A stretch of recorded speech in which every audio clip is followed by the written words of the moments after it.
ಚಪಾತಿ ರೊಟ್ಟಿಗೆ ಅಥವಾ ದೋಸೆಗಾಗಿರ್ಬೋದು, ಪರಾಟಕ್ಕಾಗಿರ್ಬೋದು, ರೈಸಿಗೆ side dish ಏನಾದರೂ ನಾವು ಮಾಡಬೇಕು ಅಂದಾಗ ನೋಡಿರಿ, ಮೆಂತ್ಯ ಸೊಪ್ಪು ಮತ್ತು ಮೊಟ್ಟೆನ ಬಳಸ್ಕೊಂಡು ಒಂದು ರುಚಿಕರವಾದಂತಹ ರೆಸಿಪಿನ ನಿಮ್ಮ ಜೊತೆ ಇವತ್ತು ಶೇರ್ ಮಾಡ್ತಾಯಿದ್ದೀನಿ. ಸೈಡ್ ಡಿಶ್ಶು ತುಂಬ ಚೆನ್ನಾಗಿರುತ್ತೆ.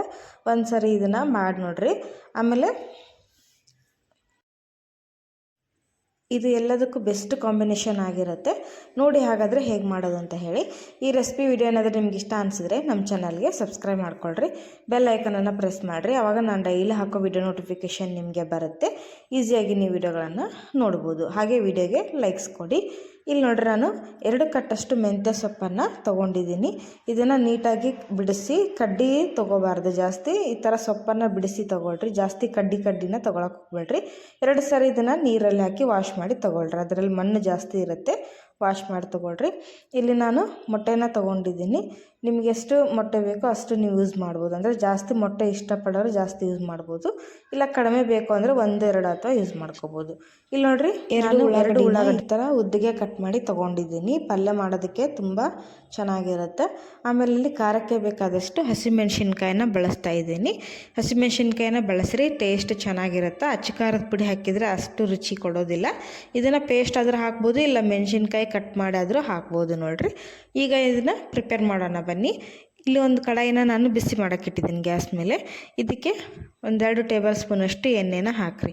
ಸ್ವಲ್ಪ ಎಣ್ಣೆ ನೋಡ್ಕೊಂಡು, ಇದಕ್ಕೆ ಎಣ್ಣೆ ಜಾಸ್ತಿ ಏನು ಬೇಕಾಗೋದಿಲ್ಲ, ಯಾಕಂದರೆ ಸೊಪ್ಪು ಬೇಗ ಫ್ರೈ ಆಗೋದ್ರಿಂದ ಅಷ್ಟೊಂದೇನು ಎಣ್ಣೆ ಅಬ್ಸರ್ವ್ ಮಾಡ್ಕೊಳ್ಳೋದಿಲ್ಲ. ಒಗ್ಗರಣೆಗೆ ಬೇಕಾದಷ್ಟು ಎಣ್ಣೆನ ಹಾಕ್ಕೊಳ್ರಿ. ಈಗ ನೋಡಿರಿ, ಎಣ್ಣೆ ಚೆನ್ನಾಗಿ ಬಿಸಿ ಆದಮೇಲೆ ನಾವು ಕಟ್ ಮಾಡಿ ತೊಗೊಂಡಂತಹ ಉಳ್ಳಾಗಡ್ಡಿನ ಹಾಕ್ಕೊಳ್ರಿ. ಉಳ್ಳಾಗಡ್ಡಿ ಮತ್ತು ಮೆಣಸಿನ್ಕಾಯಿ 2 ಚೆನ್ನಾಗಿ ಎಣ್ಣೆಯಲ್ಲಿ ಫ್ರೈ ಆಗಬೇಕು. ಸರಿಯಾಗಿ ಫ್ರೈ ಆದರೆ ಒಂದು ಒಳ್ಳೆ ಫ್ಲೇವರ್ ಕೊಡುತ್ತೆ. ನೋಡಿರಿ, ರುಚಿ ಮಾತ್ರ ಸೂಪರಾಗಿರುತ್ತೆ. ಇದು ಉಳ್ಳಾಗಡ್ಡಿ ಹಸಿ ವಾಸನೆ ಹೋಗೋವರೆಗೂ, ಕಲರ್ ಚೇಂಜ್ ಆಗೋವರೆಗೂ ಇದನ್ನು ಫ್ರೈ ಮಾಡ್ಕೊಳ್ರಿ. ನೋಡಿರಿ, ಇಲ್ಲಿ ಚೆನ್ನಾಗಿ ಫ್ರೈ ಆಗ್ತಾಯಿದೆ. 1-2 ನಿಮಿಷ ಇದನ್ನು ಲೋ ಫ್ಲೇಮ್ ಬಿಟ್ಬಿಡ್ರಿ. ಆವಾಗ ಕಲರ್ ಚೇಂಜ್ ಆಗಿ ತುಂಬ ಒಳ್ಳೆ ರುಚಿ ಕೊಡುತ್ತೆ. ನೋಡಿ, ಹಸಿ ಬಿಸಿಯಾಗಿರಬಾರ್ದು. ನೋಡಿರಿ, ಈ ರೀತಿ ಸರಿಯಾಗಿ ಇದನ್ನು ಫ್ರೈ ಮಾಡಿಕೊಡ್ರಿ. ಹಸಿಯಾಗಿದ್ದರೆ ಏನಾಗುತ್ತೆ, ಮೆಂತ್ಯ ಸೊಪ್ಪಿನ ಜೊತೆ ಇದು ಟೇಸ್ಟ್ ಚೆನ್ನಾಗಿರೋದಿಲ್ಲ. ಈಗ ನೋಡಿರಿ, ಸರಿಯಾಗಿ ಫ್ರೈ ಆಗಿದೆ. ಈಗ ಕಟ್ ಮಾಡಿ ತೊಗೊಂಡಂತಹ ಮೆಂತ್ಯ ಸೊಪ್ಪನ್ನು ಹಾಕ್ತಾಯಿದ್ದೀನಿ. ನೀರಿನ ಅಂಶ ಇರಬಾರ್ದು ಇದರಲ್ಲಿ. ಚೆನ್ನಾಗಿ ನೀರನ್ನು ಬಸ್ತು ತೊಗೊಳ್ರಿ. ನೀರಂಶ ಇದ್ದರೆ ನೀರು ಬಿಟ್ಕೊಂಡ್ಬಿಡುತ್ತೆ, ಆವಾಗ ಸರಿ ಅನಿಸೋದಿಲ್ಲ ಪಲ್ಯ. ಇದನ್ನು ತೊಳೆದು ಹಾಕಿದ ಮೇಲೆ ನೀರನ್ನು ಚೆನ್ನಾಗಿ ಸೋದಿಸ್ಕೋಬೇಕು.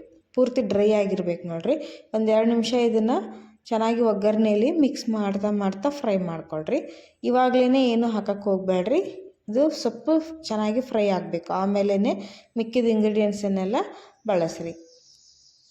ನೋಡಿ, ಎಣ್ಣೆಯಲ್ಲಿ ಫ್ರೈ ಆಗ್ತಾ ಪಲ್ಯ ಕಡಿಮೆ ಆಗ್ತಾ ಬರುತ್ತೆ. ಇದು ಹಾಕಬೇಕಾದ್ರೆ ಜಾಸ್ತಿ ಕಾಣಿಸುತ್ತೆ, ಬಟ್ ಫ್ರೈ ಆದಮೇಲೆ ಕಡಿಮೆ ಆಗುತ್ತೆ. ಈಗ ಇದಕ್ಕೆ ಮೊಟ್ಟೆನ ಒಡೆದು ಹಾಕ್ತಾಯಿದ್ದೀನಿ. ನೋಡಿರಿ, ನಾನಿಲ್ಲಿ 2 ಕಟ್ಟಿಗೆ 2 ಮೊಟ್ಟೆನ ಬಳಸ್ತಾ ಇದ್ದೀನಿ. ನಿಮಗೆ ಮೊಟ್ಟೆ ಜಾಸ್ತಿ ಬೇಕು ಅಂದರೆ ನೀವು ಇನ್ನೂ 2 ಮೊಟ್ಟೆನ ಆ್ಯಡ್ ಮಾಡ್ಕೋಬೋದು. ಅದು ಇನ್ನೂ ಒಳ್ಳೆ ಅದ್ಭುತ ರುಚಿ ಇರುತ್ತೆ. ನೋಡಿರಿ, ಬೆಸ್ಟ್ ಕಾಂಬಿನೇಷನ್ನು ಸೂಪರಾಗಿರುತ್ತೆ. ಎಗ್ಗು ಮತ್ತು ಮೆಂತ್ಯ ಸೊಪ್ಪಿಂದ ಪೂರ್ತಿ ಘಮ ಘಮ ಅಂತಿರುತ್ತೆ. ನೋಡಿರಿ, ತುಂಬ ಒಳ್ಳೆ ಪರಿಮಳ ಕೊಡುತ್ತೆ. ಆಮೇಲೆ ಜೋಳದ ರೊಟ್ಟಿ ಜೊತೆ ಅಂತೂ ಸೂಪರ್ ಕಾಂಬಿನೇಷನ್ ಇದು. ಒಂದು ಸರಿ ನೀವು ಇದನ್ನು ಟ್ರೈ ಮಾಡಿ ನೋಡಿರಿ. ಜೋಳದ ರೊಟ್ಟಿ ತಿನ್ನಲ್ಲ ಅನ್ನೋರು ನೀವು ಇದನ್ನು ಚಪಾತಿ ಜೊತೆ ಅಥವಾ ಪರೋಟ, ರೈಸಿಗೆ ಸೈಡ್ ಡಿಶ್ ಆಗಿ ಇದನ್ನು ಯೂಸ್ ಮಾಡ್ಬೋದು. ಮೊಟ್ಟೆ ಹಸಿ ವಾಸನೆ ಹೋಗೋವರೆಗೂ, ಮೊಟ್ಟೆ ಫ್ರೈ ಆಗೋವರೆಗೂ ಇದನ್ನು ನೀಟಾಗಿ ಫ್ರೈ ಮಾಡ್ಕೊಳ್ರಿ. ನೋಡಿರಿ, ಸೊಪ್ಪಿನ ಜೊತೆ ಚೆನ್ನಾಗಿರುತ್ತೆ ಮೊಟ್ಟೆ. ಇದು ಫ್ರೈ ಆದಮೇಲೆ 1-2 ನಿಮಿಷ ಇದನ್ನು ಬಿಟ್ಬಿಡ್ರಿ. ಇದೆ ತನ್ನಷ್ಟಕ್ಕೆ ತಾನೇ ಫ್ರೈ ಆಗುತ್ತೆ. ಲೋ ಫ್ಲೇಮ್ ಇಟ್ಟು ಬಿಟ್ಕೊಂಡ್ರೆ. ಈಗ ರುಚಿಗೆ ತಕ್ಕಷ್ಟು ಉಪ್ಪನ್ನು ಹಾಕ್ತಾಯಿದ್ದೀನಿ. ಉಪ್ಪನ್ನು ಲಾಸ್ಟಿಗೆ ಸೇರಿಸ್ತಾ ಇದ್ದೀನಿ ನಾನು. ಯಾಕೆಂದರೆ ಫಸ್ಟಿಗೆ ಉಪ್ಪು ಹಾಕಿಬಿಟ್ರೆ ಸೊಪ್ಪಿನಲ್ಲಿರುವಂಥ ನೀರಿನಂಶ ಎಲ್ಲ ಬಿಟ್ಕೊಂಡು ಅದು ನೀರಾಗಿಬಿಡುತ್ತೆ. ಹಾಗಾಗಿ ಲಾಸ್ಟಲ್ಲಿ ಹಾಕಿರಿ ಉಪ್ಪನ್ನು. ಉಪ್ಪು ಹಾಕಿದ ಮೇಲೆ ಎಲ್ಲ ಕಡೆ ಇದನ್ನು ಸ್ಪ್ರೆಡ್ ಆಗೋ ಥರ ನೀಟಾಗಿ ಮಿಕ್ಸ್ ಮಾಡ್ಕೊಳ್ರಿ. ಸರಿಯಾಗಿ ಮಿಕ್ಸ್ ಆದಮೇಲೆ ಪಲ್ಯಗೆ ಒಂದು ಒಳ್ಳೆ ರುಚಿ ಬರುತ್ತೆ. ನೋಡಿರಿ, ಈಗ ನೋಡಿರಿ, ತಳ ಹಿಡಿಲಾರ್ದಂಗೆ ಇದನ್ನು ಕಂಟಿನ್ಯೂ ಆಗಿ ಮಿಕ್ಸ್ ಮಾಡ್ತಾ ಇರಬೇಕು. ನಾವು ಎಗ್ ಹಾಕಿರೋದ್ರಿಂದ ತಳ ಹಿಡಿಯೋ ಚಾನ್ಸಸ್ ಇರುತ್ತೆ. ಹಾಗಾಗಿ ನೀಟಾಗಿ ಇದನ್ನು ಮಿಕ್ಸ್ ಮಾಡ್ಕೊಳ್ರಿ. ಎಗ್ಗು ಪಲ್ಯ ನೋಡಿರಿ, ಹಸಿ ವಾಸನೆ ಹೋಗೋವರೆಗೂ ಸೂಪರಾಗಿ ಫ್ರೈ ಆಗಿದೆ. ಈಗ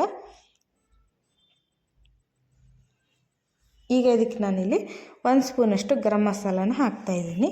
ನಿಮಗೆ ಬೇಕು ಅಂದರೆ ನೀವು ಶುಂಠಿ ಬೆಳ್ಳುಳ್ಳಿ ಪೇಸ್ಟನ್ನು ಯೂಸ್ ಮಾಡ್ಬೋದು.